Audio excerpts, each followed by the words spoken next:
Hello. Thank you for your continuous support. This means a lot to us. If you enjoy the stories we share, kindly subscribe to this channel. Now let's dive into the details of today's story. My name is Maya and I grew up knowing was my parents' second choice. It wasn't something they ever said directly, but their actions made it crystal clear that my sister Jessica was their favorite. Jessica was 3 years older than me, and from as far back I can remember my parents treated us differently. When I was 8, I got straight A's on my report card and rushed home to show my parents. Mom glanced at it and said, "That's nice, honey." Before turning back to Jessica, who was showing off her B- in math, Dad took the entire family out for ice cream that night to celebrate Jessica's improvement. For my 10th birthday, I got a simple cake from the grocery store and a few small gifts. 2 weeks later, Jessica turned 13, and my parents threw her a massive party with catered food and hired a DJ. They even got her a brand new bike that cost more than all my birthday gifts combined. When I turned 13, got clothes and school supplies. In middle school, Jessica joined the volleyball team. My parents never missed a game. They bought team shirts, made signs, and drove her to every practice. When I joined the debate team in 8th grade, they didn't come to a single competition, even when I made it to the state finals. At first, I did everything could to earn their approval. I cleaned the house without being asked. I cooked dinner when Mom was running late. I kept my grades perfect. I joined every club and volunteered for every community service project I could find. Nothing worked. By the time I reached high school, had a realization that changed everything. My parents simply didn't care what I did. It wasn't that I trying hard enough or wasn't accomplished enough. They just didn't care about me the way they cared about Jessica. So I stopped trying to please them. Instead, I focused on myself. From that point on, I studied for myself, not them. I worked hard because I knew education was my ticket out of that house. Meanwhile, Jessica graduated high school and got accepted to a decent state college in Colorado. My parents were over the moon. They threw her a big graduation party, bought her a laptop, and promised to pay for her entire education.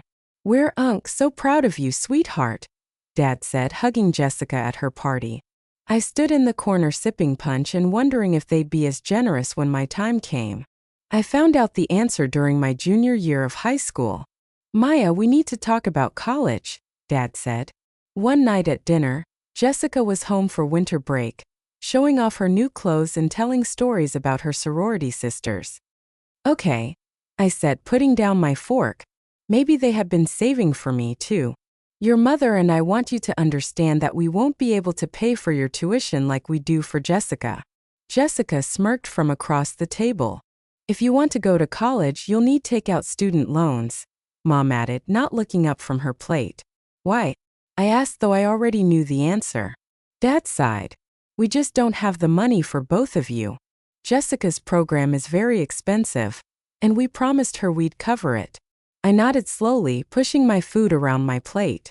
I didn't say anything else, but in that moment I made a decision. I would get full scholarship. I would go to college without their help, and I would succeed just despite them. That night I made a plan. I would study harder than ever before. I would join more clubs, volunteer more hours, and build the perfect college application. I would prove to my parents and to myself that I didn't need them. The next day, I stayed after school to talk to my guidance counselor, Miss Chun. "I need to get a full ride scholarship," I told her. "What do you need to do?" Miss Chun looked at me over her glasses. "That's a lofty goal, Maya. Full scholarships are very competitive. Let's make a plan." For the next year and a half, I transformed myself into the perfect scholarship applicant. I raised my GPA to a perfect 4.0. I became president of the debate team and started a tutoring program for underprivileged kids. I volunteered at the local hospital every weekend. I wrote and rewrote my personal essays until they shone. By the time senior year ended, I had applied to 10 colleges. I waited anxiously for their responses, checking the mail before my parents got home each day. The first acceptance came from a small liberal arts college in New York. Partial scholarship. The second was from a state school in California. Partial scholarship. More letters arrived. 7 more partial scholarships in total. Then came the letter from Westlake University, a prestigious school in Massachusetts. Full scholarship. 2 days later, another full scholarship offer arrived, then another. I had done it. 3 full scholarship offers out of 10 applications. The rest offered partial funding. I chose Westlake. It was the furthest from home and had the best program for my intended major in business and economics. When I told my parents at dinner, Dad nodded absently. "That's nice, honey." Mom looked up briefly. "Massachusetts. That's so far away. Are you sure about that?" Jessica rolled her eyes. "It's not like Harvard or anything." Neither of them congratulated me. Neither of them seemed to grasp what I had accomplished. The only person who seemed genuinely happy for me was my grandmother, Dad's mother, who lived across town. "I'm so proud of you, Maya," she said when I visited her the next day to share my news. "You did this all on your own." Then she wrote me a check for $5,000. "For your expenses," she said. "Every student needs a little spending money." I hugged her tight, tears in my eyes. At least someone in my family believed in me. 2 months later, I packed my bags and moved across the country to start my new life at Westlake University. I didn't look back. Life at Westlake University was everything I had hoped for. I settled into my dorm room, decorated my half with a few photos and posters, and met my roommate Aisha, who was studying pre-med. My parents rarely called. When they did, the conversations were brief and mostly about Jessica, how she'd landed an internship at a marketing firm, how she was making connections with important people, how proud they were of her. They never asked about my classes or life. During freshman year, I threw myself into my studies and campus activities. I joined the business club and the hiking group. I made friends who valued me for who I wasn't. For the first time in my life, I felt like I belonged somewhere. By my junior year, I had secured an internship at a financial consulting firm in Boston. I worked there every summer until graduation, building connections and experience. My boss, Marcia, became something of a mentor to me. She saw potential in me that my own parents never had. One night during my senior year, I got a rare call from my mother. "Jessica got a job at your father's friend, Robert's company," she announced without even saying hello. "They're starting her at $60,000 a year. Isn't that wonderful?" "That's great," I replied, not mentioning that I'd already received a job offer for $75,000 from the firm where I'd interned. The call ended like they always did without her asking a single question about me. I graduated summa cum laude from Westlake. None of my family attended the ceremony. My grandmother had planned to come, but she'd fallen ill a week before and couldn't travel. She sent me a beautiful card with another check, this time for $2,000. After graduation, I moved back to Colorado, but not to my hometown. I found a job at a financial firm in Denver and rented a small but nice apartment downtown. I lived frugally, cooking at home instead of eating out, buying clothes on sale, and putting as much of my salary into savings as possible. Every month I watched my bank account grow, and with it my sense of independence. I visited my parents' house for obligatory family dinners once a month or so. Jessica was usually there showing off her latest expensive purchase, or telling stories about her glamorous work events. Meanwhile, my parents beamed at her with pride. During one such dinner, Jessica noticed my watch, a simple Timex that had been gift from Aisha when I graduated. "God, Maya, do you even care what look like?" she asked, displaying her own wrist with a glittering Michael Kors timepiece. "You dress like you're still a broke college student." My mother laughed. "Not everyone has your fashion sense, Jess. Were your salary?" My father added with a proud smile. I simply shrugged and continued eating. What they saw as a lack of style was actually deliberate choice. I was saving for something bigger. When I turned 25, everything changed. My grandmother passed away in her sleep. The loss hit me hard. She had been the only family member who had ever truly believed in me. After the funeral, we gathered at my parents' house for the reading of her will. My grandmother had been wealthier than I'd realized. She left $120,000 to my father, her only child. To Jessica and me. She left her house, a modest 3-bedroom home in a nice neighborhood. Jessica immediately spoke up after the lawyer finished. We should sell the house and split money. I don't want to live there. Do you, Maya? I shook my head. I had an apartment in Denver, and the house held too many memories. We listed the house following week. It sold quickly, and after all fees were paid, Jessica and I each received $250,000. It was more money than I'd ever had at once, and I knew exactly what I wanted to do with it. For the past 3 years, I'd been saving for a down payment on a condo. With this inheritance, I could now afford something much nicer in the heart of downtown Denver. I found a beautiful 2-bedroom apartment in a secure building with a gym and rooftop garden. The location was perfect, walking distance to work, surrounded by shops, restaurants, and parks. At the next family dinner, I mentioned my plans to buy the condo. Jessica, who was visiting from out of town, burst laughing. "God, you're so boring and predictable," she said, rolling her eyes. "Buy property, save for retirement, blah blah. You're like an old lady already. What are you doing with your money?" I asked, genuinely curious. She tossed her hair back dramatically. "I'm investing in myself. I'm going to travel, take some professional development courses, maybe get some cosmetic work done. You know, things that actually matter." My father nodded approvingly. "That's very smart, Jess. Very forward-thinking." Yes, my mother agreed.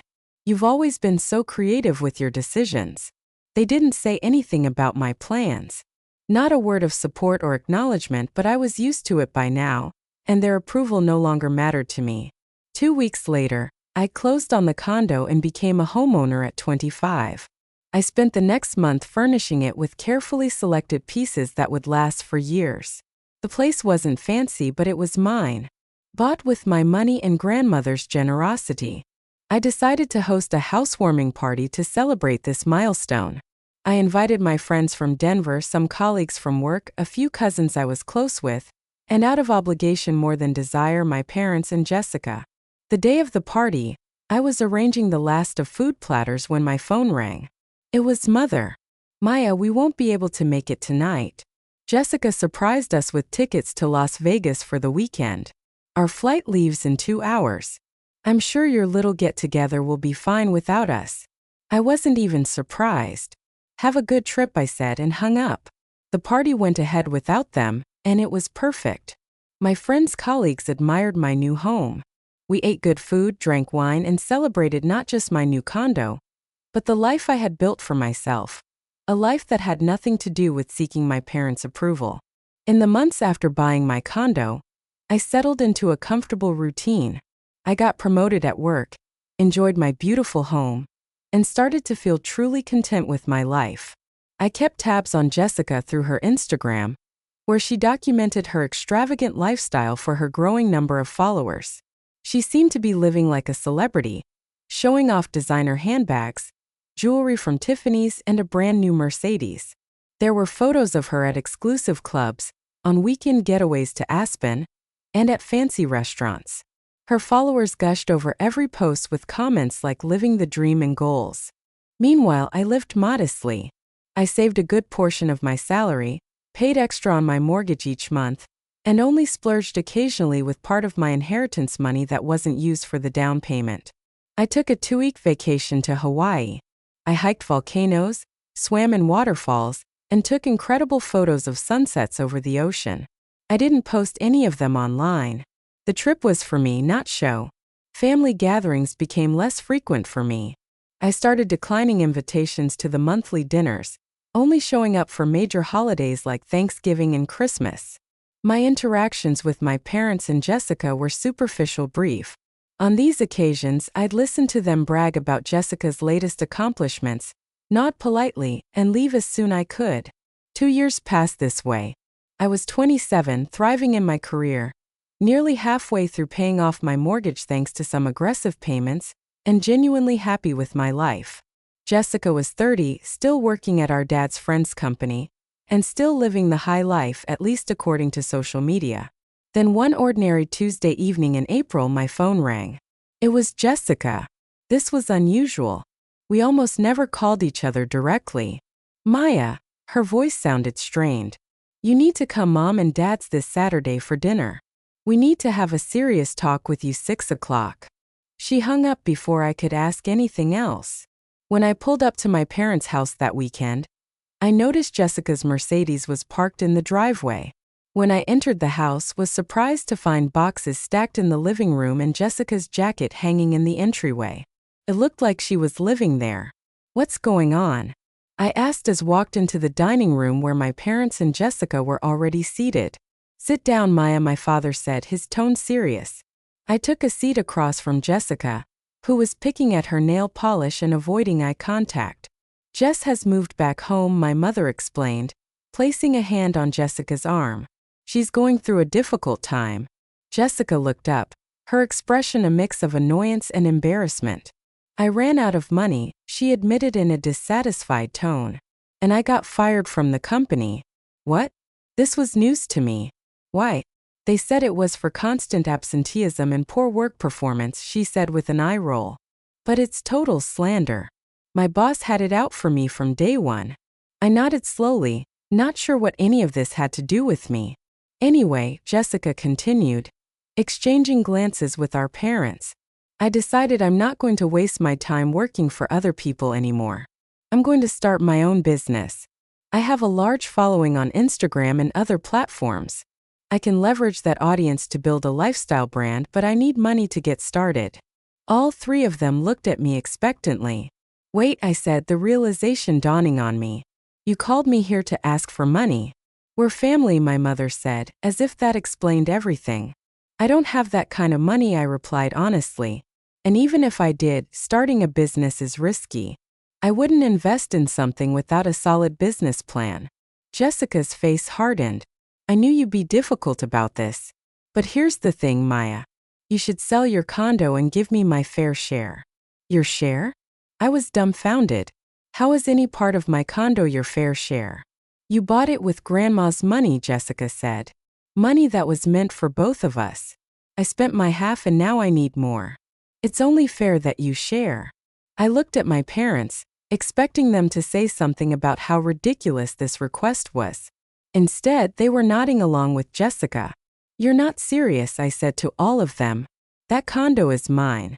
I bought it with my inheritance, money that Grandma left to me, just like she left the same amount to you. Jessica, what you did with your share is your business, not mine.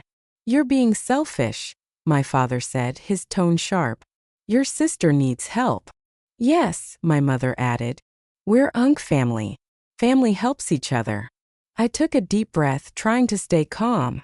Let me get this straight. Jessica spent all her inheritance money on luxury items and vacations. Now she's broke and jobless. And your solution is for me to sell my home and give her half of my money? Exactly, Jessica said as if I'd finally understood something obvious. No, I said firmly. Absolutely not. I'm not selling my condo. I worked hard for it. I saved it and I'm still paying the mortgage on it. Maya, my mother's voice had that warning tone she used when I was a child. Think about what you're saying. I know exactly what I'm saying. I'm saying no. I won't set myself on fire to keep Jessica warm. Not anymore. Jessica's face twisted with anger. You've always been jealous of me. I stood up. My patience gone. I'm not doing this. I'm leaving. You're being incredibly selfish. My father called after me as I walked to the door. Family helps family. My mother repeated. We help people who need it. I replied without turning around. We don't enable people who refuse to take responsibility for their choices. I left the house with their angry voices following me. As I drove home, I felt strangely calm. For the first time in my life, I had stood up to all of them at once and it felt good. I thought that was the end of it. I believed that after my firm refusal, my family would drop the subject and Jessica would find another way to fund her business idea. I was wrong. A week passed without any contact from them. I threw myself into work trying to forget the whole unpleasant episode. Then on Friday, I came home early from work after finishing a major project. As I put my key in the lock, I heard voices inside my condo. For a moment I froze, thinking I had intruders. I pushed the door open cautiously, and was shocked to see Jessica standing in my living room with a man in a suit. They were the middle of a conversation. The location is excellent, and with some minor updates, we could list it for at least 20% more than the current market value, man was saying. Perfect, Jessica replied. We want to move quickly. I stepped fully into the room, unable to believe what I was seeing. What the hell is going on at my place? Jessica turned, seemingly unsurprised by my appearance. Maya, this is Daniel Freeman. He's a realtor. Daniel, this is my sister Maya. The man looked confused. I apologize for the misunderstanding. Your sister contacted me about listing this property. There's no misunderstanding, I said, my voice hard. She has no right to sell this condo because it's not hers. I'm going to have to ask you leave. The realtor quickly gathered his things and hurried out, mumbling apologies. When the door closed behind him, I turned to Jessica, who had sprawled herself across my couch as if she owned it. How did you get in here? I demanded. Mom and Dad have your spare key, remember? You gave it to them when you moved in. She examined her nails casually. They gave it to me. I remembered now. I'd given them the key for emergencies, never imagining they would abuse my trust like this. Get out, I said, my voice trembling with anger. Jessica made no move to leave. I'm not going anywhere, little sister. I like it here. I think I'll stay for a while. Maybe until you come to your senses about selling this place. I pulled out my phone. If you don't leave right now, I'm calling the police and reporting you for trespassing. She laughed. You wouldn't dare call the cops on your own sister. I dialed 911 and put the phone on speaker. 911.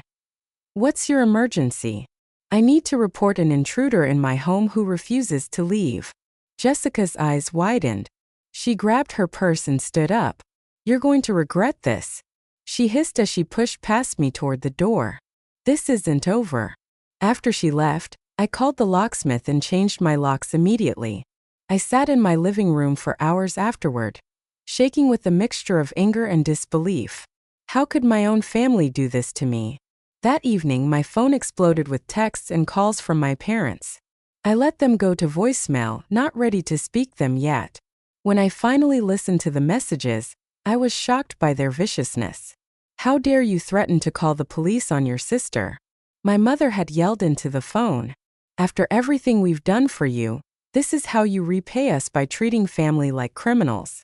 My father's message was even worse. You've always been selfish, Maya. But this is a new low. Your sister needs help and you're too busy protecting your precious condo to care. If you don't agree to sell that place and split the money with Jessica, you're no daughter of mine. I turned off my phone after that. I needed space to think. The next day, I woke up to find my mother had posted on Facebook. Today, with a heavy heart, we are downing our younger daughter, who has refused to help her sister during a difficult period and has chosen money over family. This is not a decision we've made lightly, but we cannot condone such selfishness. The post had dozens of comments, mostly from extended family members asking what had happened. My mother hadn't provided any details, just her vague accusation. I had never been one for social media drama, but this pushed me over the edge. I commented on her post. Since my mother isn't telling the whole story, let me clarify. My parents and sister tried to force me to sell my condo, which I bought with my inheritance and had been paying a mortgage on for 2 years, and give half the money to my sister because she spent all of her inheritance on luxury items and vacations now needs more money. When I refused, my sister broke into my condo with a realtor to try to sell it without my permission. That's why I'm being downed. The response was immediate. My cousin Ellie commented, I've seen Jessica's posts showing off her designer clothes, jewelry, and expensive trips for the past 2 years, while Maya has lived modestly. Mia has every right to refuse this ridiculous demand. Another cousin added, Jessica has enough jewelry to sell and live comfortably for a year. Why should Mia have to sell her home? By the next morning, my mother had deleted the entire post. I haven't spoken to my parents or Jessica since then. They still try to contact me occasionally, usually with text messages complaining about money problems or asking to meet up. I delete them without responding. I changed my phone number and gave my new emergency key to friend Aisha instead of any family member. I blocked my family on social media and asked mutual acquaintances not to share information about my life with them. Some people have told me I should forgive them, that family is no matter what. But I don't see it that way anymore.